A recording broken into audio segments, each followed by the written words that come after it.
Assalamualaikum warahmatullahi wabarakatuh. A'udzu billahi minasyaitonir rajim. Bismillahirrahmanirrahim. Alhamdulillahi rabbil alamin. Wassalatu wassalamu ala asyrafil anbiya'i wal mursalin wa ala alihi wa ashabihi wa man tabi'ahum bi ihsanin ila yaumiddin. Rabbi shrah li sadri wa yassir li amri wahlul 'uqdatam min lisani yafqahu qawli. Allahumma hdi qalbi wa saddid lisani bihaqqi sayyidina Muhammadin sallallahu alaihi wasallam. Wa ba'd. Kita sambung kitab 260 Permasalahan Puasa karangan Al-Fadil Al-Ustaz Muhadir Haji Jul hafizahullah. Pada muka surat 23, poin yang ke-6, tempoh berniat pada waktu malam. Jadi kitab ni tentang soal jawab permasalahan puasa. Sama ada puasa Ramadan ataupun puasa-puasa yang lain. Tempoh berniat pada waktu malam. Antara syarat puasa Ramadan ialah mesti niat waktu malam.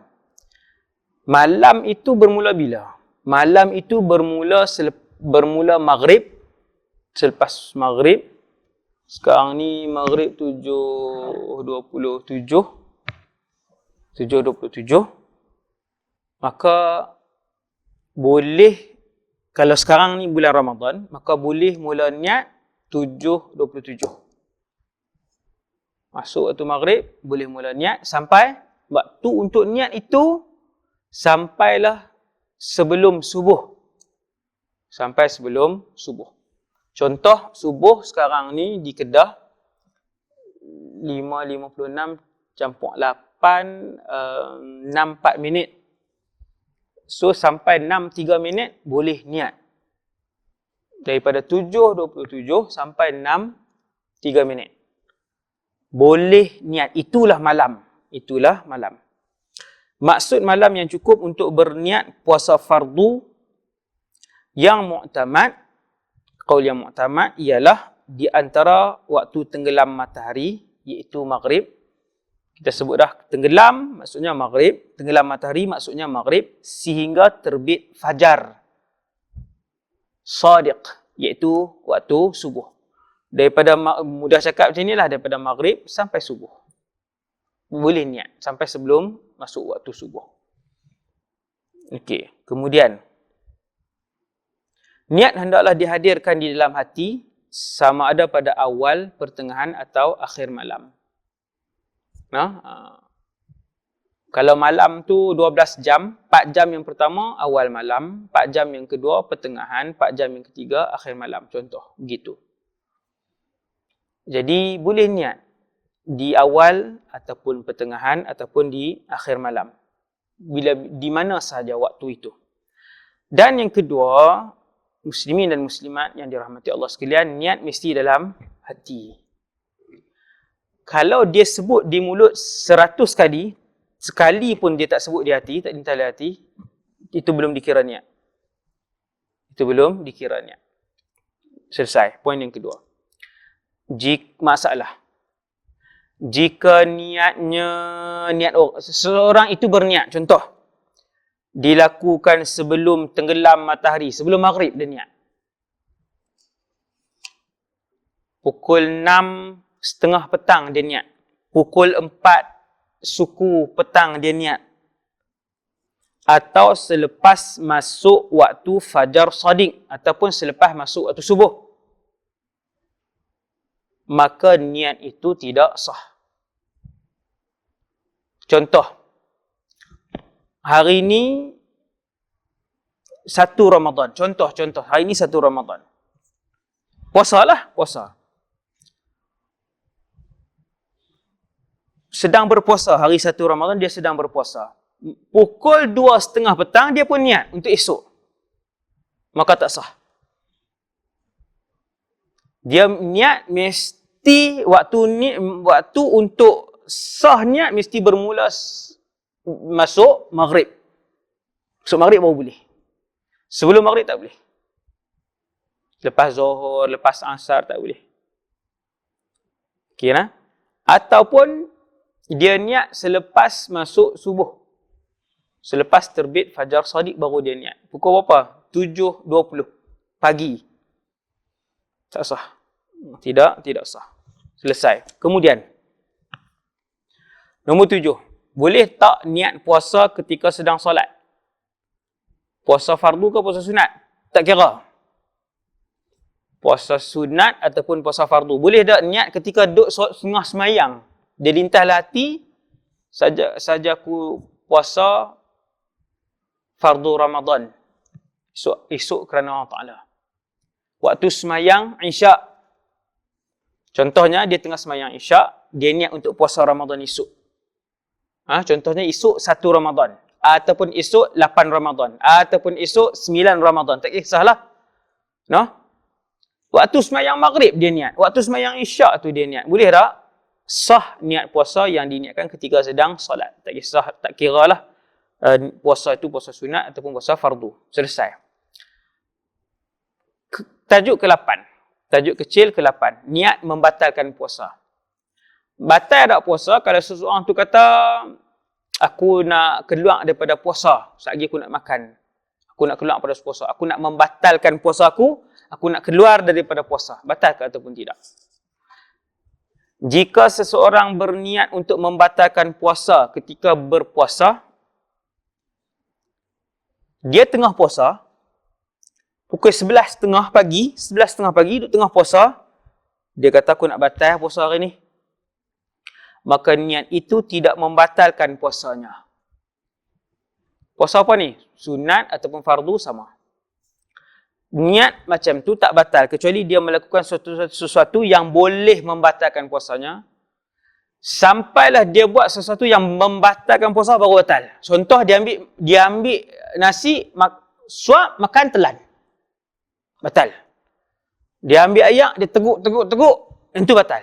Walaupun dia tak niat. Dalam keadaan dia ingat lah. Dalam keadaan dia sedar. Sengaja. Batal. Batal. Okey, jadi seseorang yang berniat untuk batalkan puasa tidak membatalkan puasa dia semata-mata niat. Berbeza dengan solat. Kalau kita tengah semayang, kita niat untuk keluar sekarang daripada solat, batal. Niat dalam hati. Ia berbeza dengan solat yang jika diniatkan untuk membatalkannya, maka ia terbatal. Ia itu solat. Niat membatalkan puasa, i'tikaf, haji dan umrah tidak membatalkan semua ibadah tersebut. Kalau puasa sama macam umrah, sama macam haji, sama macam i'tikaf. Dia i'tikaf, dia kata aku nak batal i'tikaf. Tapi dia masih duduk dalam masjid, maka tak batal i'tikaf itu. Sampai dia keluar daripada kawasan masjid. Ataupun dia tengah buat umrah, dia kata aku nak batalkanlah buat umrah ni tak jadi lah. Dia tengah tawaf. Maka belum batal. Niat sahaja. Sehingga dia membuat sesuatu yang membatalkan tawaf. Selesai. Yang ke-8. Yang ke-9. Cukupkah niat jika hanya bersahur?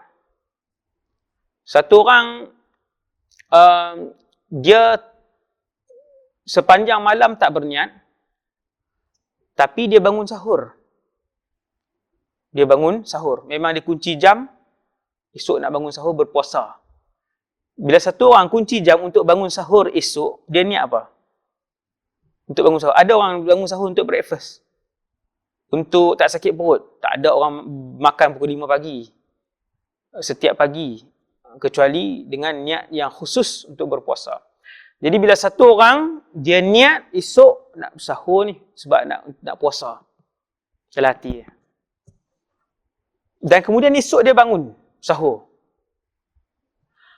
Ataupun dia niat, dia kata, esok nak bangun sahur ni. Kunci jam, esok nak bangun sahur, nak puasa. Dalam hati dia, dia mengunci jam. Tapi dia tak bangun esok sahur. Macam mana? Menurut pendapat yang mu'tamad, inda Syafi'iyah, tidak cukup, tidak sah jika hanya bersahur tanpa terlintas di hatinya berniat melakukannya untuk berpuasa. Melakukan sahur itu untuk berpuasa. Dia kena niat dalam hati sahur tu untuk puasa. Esok nak sahur, nak puasa pula. Dia niat dalam hati. Esok nak kena sahur, puasa. Walaupun seseorang bersahur untuk berpuasa atau untuk kuat menahan lapar dan dahaga untuk esoknya. No? Jadi, pendapat yang muktamad tak cukup kalau sahur saja tak terlintas di hati. No? Dan selalunya orang bersahur ni, orang yang bangun bersahur ni memang dia bersahur untuk apa? Pukul 5 pagi, 4:30 pagi bangun masak. Tak ada orang breakfast waktu tu. Nah, memang orang bangun sahur niat di hati untuk berpuasa. Itu sah. Itu sah. Samalah juga jika seseorang menahan diri daripada melakukan sesuatu yang boleh membatalkan puasa kerana takut fajar telah terbit. Dia tahan diri dia. Sebab apa ni? Takut fajar telah terbit.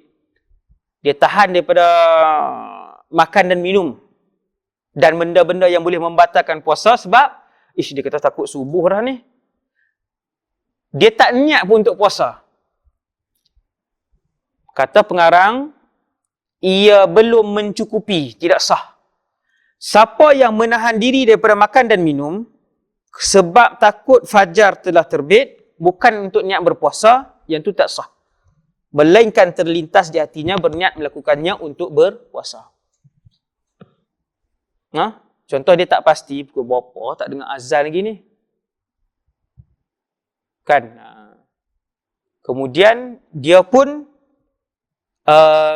tak makan. Sebab apa?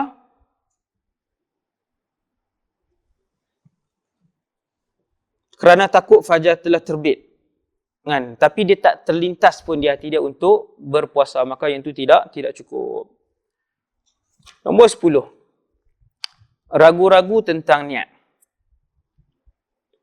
Satu orang yang ragu-ragu tentang niat puasa Ramadan ni. Jika datang was-was ragu-ragu ketika selepas berbuka puasa, sama ada dia sudah berniat atau belum. Lepas buka puasa hari tu, 7.45 baru dia teringat, niat ke tak niat lah? Macam tu. Maka puasanya sah, tak batal. Dah buka puasa dah, dia dah 7.45 dah duduk tengah makan, duduk tengah baru dia teringat. Hari ni, pagi tadi niat ke tak? Dia bukan yakin lah, dia ragu-ragu lah. Pagi tak. Semalam niat tak? Macam tu.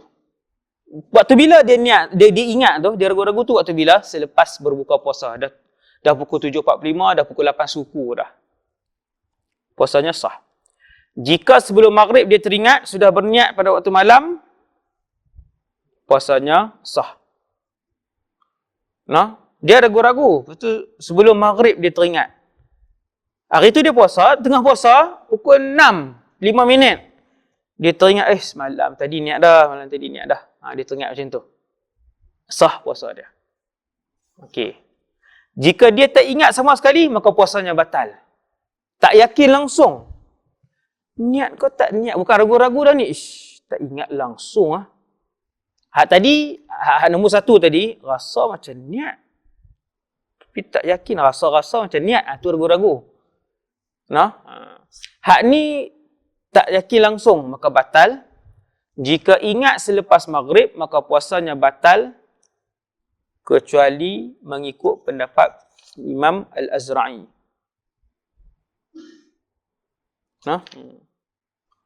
Puasanya sah. Ikut pendapat Al-Imam Al-Azra'i. Itu yang ke-10. Muka surat 26. Poin yang ke-11. Niat puasa sunat pada waktu pagi. Yang ni puasa sunat lah. Ni tajuk puasa sunat. Boleh tak puasa sunat kita niat pada waktu pagi? Untuk puasa sunat, boleh sah berniat pada waktu siang. Jika lupa berniat pada waktu malam dengan 2 syarat. Satu orang dia nak puasa sunat Isnin. Dia bangun, sembahyang subuh, tidur balik, jaga pukul 8.30. Boleh tak 8.30 pagi, dia nak niat hari tu Isnin tu nak puasa sunat. Boleh dengan dua syarat. Yang pertama, sebelum Zuhur, niat dia tu mesti sebelum Zuhur. Maksudnya dia jaga tadi 8.30 pagi, boleh lagi lah. 8.30 pagi boleh lagi niat. Syarat yang kedua, dia belum melakukan sesuatu yang membatalkan puasa. Dia belum melakukan, waktu dia jaga tu, dia nak niat puasa sunat tu, dia masih belum melakukan sesuatu yang membatalkan puasa. Maka boleh niat. Yang ni puasa sunat. Satu orang, contoh, bangun-bangun, ni puasa sunat, bangun-bangun hari Isnin, bangun pagi Isnin, pukul 8.30 pagi, jaga-jaga, nak puasa sunat lah hari ni. Boleh. Niat puasa sunat pada waktu siang dengan dua syarat. Yang pertama, sebelum Zuhur. Lagi tak masuk Zuhur, boleh. Syarat yang kedua, belum makan dan minum. Ataupun yang lebih tepat, belum melakukan sesuatu yang boleh membatalkan puasa. Dua syarat. Nombor 12. Seseorang berkumur-kumur dan berniat puasa sunat. Seseorang yang bangun awal pagi lalu berkumur-kumur secara sederhana, tanpa disedari, tanpa sengaja, air dalam mulutnya termasuk dalam rongganya. Setelah itu baru dia berniat puasa sunat. Dalam keadaan begitu, sah puasanya mengikut qaul yang asah. Qaul yang kuat, boleh. Tanpa sengajalah bangun pagi,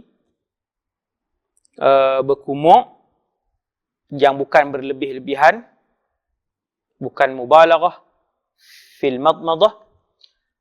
Kemudian dia termasukkan air tanpa sengaja, kemudian dia puasa sunat, maka yang tu sah. Okey, poin yang ke-13, yang terakhir untuk bab yang keempat. Yang ni macam ulang kaji lah asalnya ni. Macam ulang kaji ni. Perbezaan niat puasa wajib dan puasa sunat. Apa beza niat puasa wajib dengan puasa sunat? Satu. Puasa wajib niat dia mula daripada maghrib sampai terbit fajar shadiq, sampai subuh. Itu puasa wajib. Kalau puasa sunat bermula daripada maghrib sampai bila? Bukan subuh, sampai Zuhur. Boleh. Dengan syarat belum melakukan sesuatu yang membatalkan puasa dalam tempoh itu. Puasa sunat tak wajib niat malam. Tak wajib niat malam. Boleh niat malam dan boleh niat siang sebelum Zuhur dengan dua syarat tadi. Itu beza yang pertama. Beza yang kedua, puasa wajib mesti menentukan jenis puasa. Seperti saja aku puasa Ramadan, saja aku puasa nazar, saja aku puasa kafarah, saja aku puasa qada. Mesti tentu, ta'yin. Puasa sunat tak wajib tentukan jenis puasa, kecuali puasa yang ada hari-hari yang muaqqat, yang muayyan, yang hari-hari yang tertentu, semacam puasa Arafah, puasa Ashura, itu. Puasa Isnin Khamis, yang tu kena sebut. Saja aku puasa sunat Arafah. Okey. Perbezaan yang ketiga, puasa wajib ialah tidak boleh menggabungkan dua puasa wajib. Tak boleh. Saja aku puasa Ramadan dan qada. Ramadan tahun lepas. Esok kerana Allah Ta'ala. Tak boleh, tidak sah. So, puasa wajib tak boleh jamak dua puasa sehari. Tak boleh jamak, tak boleh himpun dua niat puasa wajib sehari. Tak boleh. Dalam satu niat tak boleh. Adapun puasa sunat, boleh menggabungkan dua atau lebih dengan satu niat dalam sehari. Saja aku puasa sunat Isnin dan Syawal esok kerana Allah Ta'ala. Dua puasa sunat dibenarkan. Bahagian kelima, keadaan dan waktu berbuka puasa. Bab yang kelima, permasalahan nombor 1. Waktu berhenti sahur dan berbuka puasa mengikut negeri atau tempat seseorang itu berada. Seseorang yang berpuasa hendaklah mengikut waktu berhenti sahur dan berbuka puasa mengikut negeri atau tempat dia berada. Walaupun mungkin tempat dia berhenti sahur berbeza dengan tempat berbuka puasa. Macam ni contoh. Dia bersahur di Kedah, buka puasa di Australia. Satgi nak buka puasa, ikut waktu Kedah ke nak ikut waktu Australia? Jawapan dia, tempat dia berada. Dia buka puasa, ikut tempat dia berada. Selesai. Nombor 1. Catatan. Begitu jugalah untuk berhari raya, hendaklah mengikut tempat di mana orang itu berada ketika itu. Secara umum macam tu. No? Raya pun sama, maksudnya di mana dia ada, ikut tempat tu. Tempat tu raya, dia raya. Tempat tu berbuka, dia berbuka. Dan ada situasi-situasi dia. Kalau puasa dia tak cukup, tak apa, kita masuk. Bismillahirrahmanirrahim. Situasi 1. Kita tengok.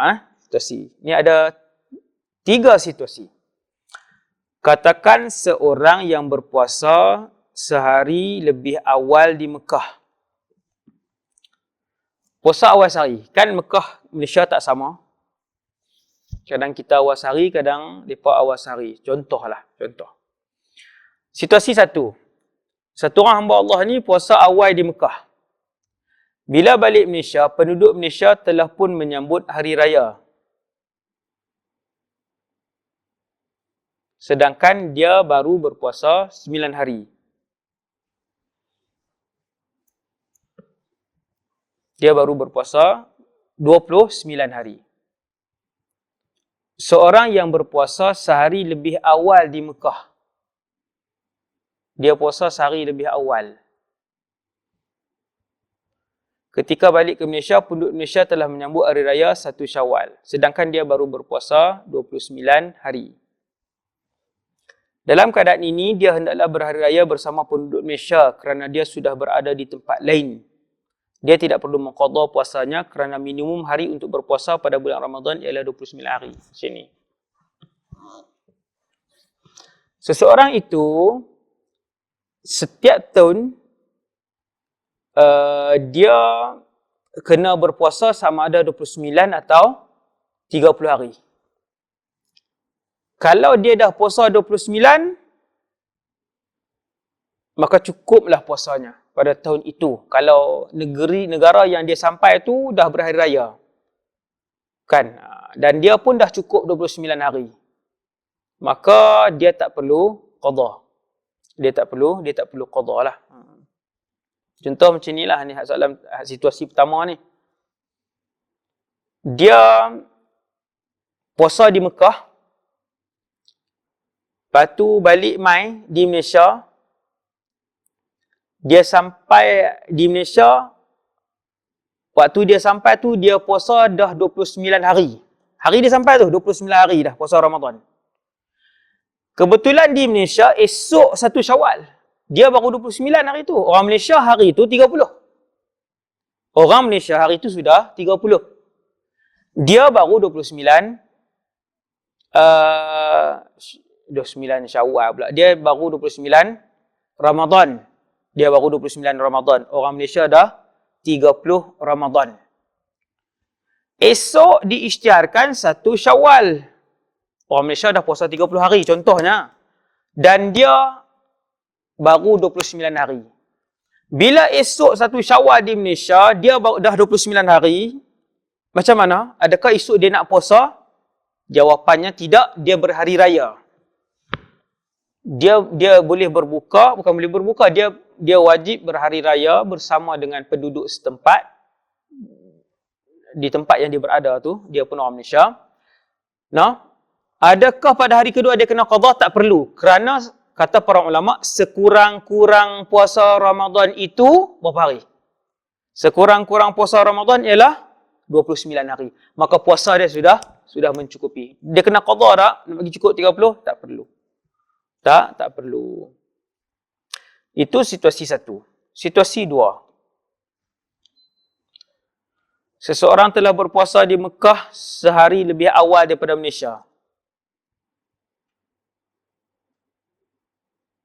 Ketika balik Malaysia, penduduk di Malaysia masih berpuasa kerana puasa tahun ini 30 hari. Sedangkan dia sepatutnya berhari raya pada hari puasa 30 hari. No? Situasi atas tadi ni, ada sikit silap tu saya rasa. Berpuasa sehari lebih lewat di Mekah. Bukan lebih awal, atas tadi. Situasi satu tu, kalau pengarang boleh tengok balik muka surat 30, katakan seorang yang berpuasa sehari lebih lewat di Mekah. Saya rasa yang tu. Sebab situasi yang kedua, seseorang telah berpuasa di Mekah sehari lebih awal daripada Malaysia. Ketika balik Malaysia, penduduk Malaysia masih berpuasa kerana puasa tahun ini 30 hari. Sedangkan dia sepatutnya berhari raya pada hari itu kerana telah cukup berpuasa 30 hari.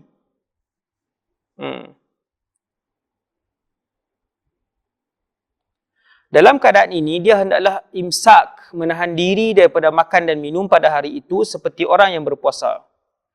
Dia hanya akan bersama-sama berhari raya keesokan harinya bersama penduduk Malaysia. Yang ni maksudnya hamba Allah ni puasa berapa hari? Dia puasa 31 hari. Ni, situasi yang kedua ni. Nah, kalau pengarang boleh tambahkan maklumat tu sikit. Maksudnya dia ni, hamba Allah ni, dia berpuasa 31 hari. Situasi yang kedua ni ialah hamba Allah ni, dia balik mai di Malaysia, dia dah cukup 30 hari. Hari dia sampai tu, dia puasa hari ke-30. Orang Malaysia baru 29. Orang Malaysia baru 29. Dia 30 dah. Bila orang Malaysia baru 29, dia dah 30. Esokkan harinya, Mekah raya dah. Tempat dia mula puasa tu, Mekah raya dah. Orang Malaysia raya lagi? Tak lagi. Orang Malaysia esok baru 30. Maka dia ni nak buat apa esok ni? Maka dia tetap tak boleh raya, dia kena ikut penduduk setempat. Maka jumlah dia puasa ialah 31 hari. Ni hamba Allah ni. Nak kata yang malang ke, yang pahala lebih ni, wallahu alam lah. Nah, tapi dia 31 hari. Dia tetap tak boleh berhari raya, tak boleh berbuka, wajib imsak. Dulu kita pernah sebut imsak ni tahan diri, makan dan minum. Nah, sama dengan penduduk Malaysia yang lain. Itu dua situasi. Kita tengok situasi yang ketiga. Seseorang bermusafir ke Arab Saudi atau mana-mana negara yang telah mula berpuasa sehari lebih awal dari Malaysia. Ketika sampai di negara tersebut, penduduk di situ telah berhari raya sedangkan dia sedang berpuasa untuk hari raya sedangkan dia telah berpuasa untuk hari yang ke-29. Apa penyelesaian dia? Dalam keadaan ini, dia hendaklah berbuka puasa dan berhari raya mengikut negara tersebut. Oleh kerana dia baru berpuasa 28 hari, dia wajib qada puasanya sehari lagi untuk mencukupkan bilangan 29 hari puasa. Contoh dia macam ni, situasi ketiga, bismillah. Satu orang ni, dia pergi ke satu negara tu raya awal sehari daripada Malaysia. Ketika dia sampai ke negara itu ialah hari ke-28 dia berpuasa. Itu penyelesaian dia, keadaan dia. Hamba Allah ni, dia sampai ke negara tu, hari itu dia sampai, dia berpuasa hari yang ke-28. Waktu dia sampai tu, dia sedang berpuasa. Dia masih berpuasa Ramadan, 28. Penduduk di negara tu berpuasa dah 29. Penduduk di negara tu berpuasa dah 29. Dan esok tu raya. Penduduk di negara tu berpuasa hari itu, hari yang hamba Allah daripada Malaysia ni, hari itu 28, esok yang merupakan hari raya pertama penduduk negara tu, bagi dia itu adalah hari yang ke-29. Macam mana dia nak buat? Sekurang-kurang Ramadan 29, dia baru puasa 28. Maka cara dia ialah, dia wajib berhari raya dengan penduduk di setempat di situ. Esokan harinya, 1 Syawal, dia wajib berhari raya dengan mereka. Pi mayang raya. Pi mayang raya, pi makan ketupat, tak ada lah Saudi. Contoh. Kan? Mayang raya apa semua, makan. Dan dia wajib qada. Sebab sekurang-kurang Ramadan, dia tak dapat lagi. Dia baru 28. Pada hari raya yang kedua di negara itu, dia wajib qada. Nah, untuk mencukupkan bilangan puasa dia 29 hari. Berapa hari dia nak kena qada? Sehari je. Sebab dia dah puasa 28, dia qada sehari jadi 29, maka cukuplah sekurang-kurang Ramadan. Keadaan ketika berbuka puasa. Soalan nombor 2. Berijtihad waktu berbuka sudah masuk, hukumnya harus. Boleh. Tapi jika setelah itu jihadnya salah kerana sebenarnya belum masuk waktu berbuka puasa, batal puasanya hari itu. Ni macam mana pula ni nak kena ijtihad ni? Ni kalau kita duduk ni di Sungai Petani, di Georgetown, duduk di Kajang, duduk di Ipoh, duduk ijtihad main mana ni? Dengan azan berkumandang sana sini, TV, radio, internet, handphone, kan? Yang ni seandainya seseorang tu sesat di hutan ataupun di penjara, wal'iyadzubillah, nas'alullah as-salamah, di penjara. Bukan penjara Malaysia, kalau penjara Malaysia, orang penjara Malaysia ni Masya Allah, orang Islam wajib puasa dan diberikan sahur dan buka puasa. No? Sahur pun dihidangkan, buka puasa pun dihidangkan. Kena tangkap di luar negara, nas'alullah as-salamah, masuk penjara. Tak ada siapa nak raih Ramadan kamu, tak ada siapa nak raih sahur kamu, tak ada siapa nak raih buka puasa kamu. Macam mana? Ni tajuk ni. Berijtihad waktu berbuka sudah masuk, hukumnya harus, boleh. Tapi jika setelah itu ijtihadnya salah kerana sebenarnya belum masuk waktu berbuka puasa, batal puasanya hari itu.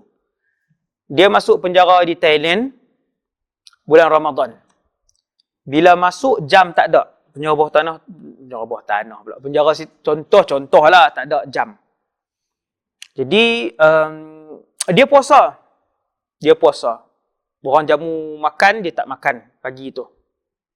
Lepas tu orang jamu tengah hari, dia simpan. Dia minta untuk makan maghrib. Jam tak ada. Lepas tu, bila dah habis mayang asak, dia pun tunggu lagi. Cuma dia tak tahu masuk ke tak ni.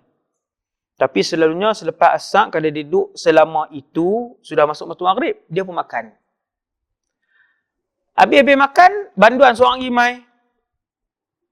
Islam juga baru masuk penjara sebelah. Banduan yang baru masuk tu tanya, kang tak puasa ke? Kita kan Ramadan. Aku duk rasa macam masuk dah waktu. Dia kata tak lagi, baru 6.40. Nah?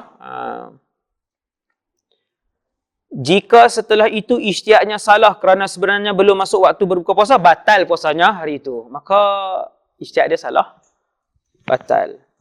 Nah? Tadi dia berijtihad tu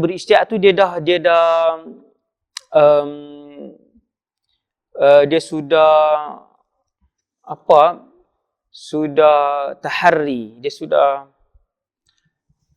sudah berijtihad lah. Tidak berijtihad atau hanya dengan zon mengatakan waktu berbuka sudah masuk, hukumnya tidak harus, tak boleh kerana asal waktu adalah masih siang lagi. Jika waktu sebenar telah masuk, puasanya sah. Jika belum, puasanya batal.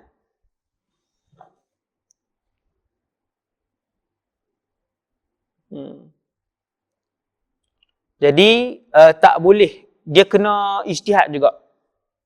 Dia kena berusaha untuk berijtihad bahawa waktu berbuka sudah masuk ataupun belum.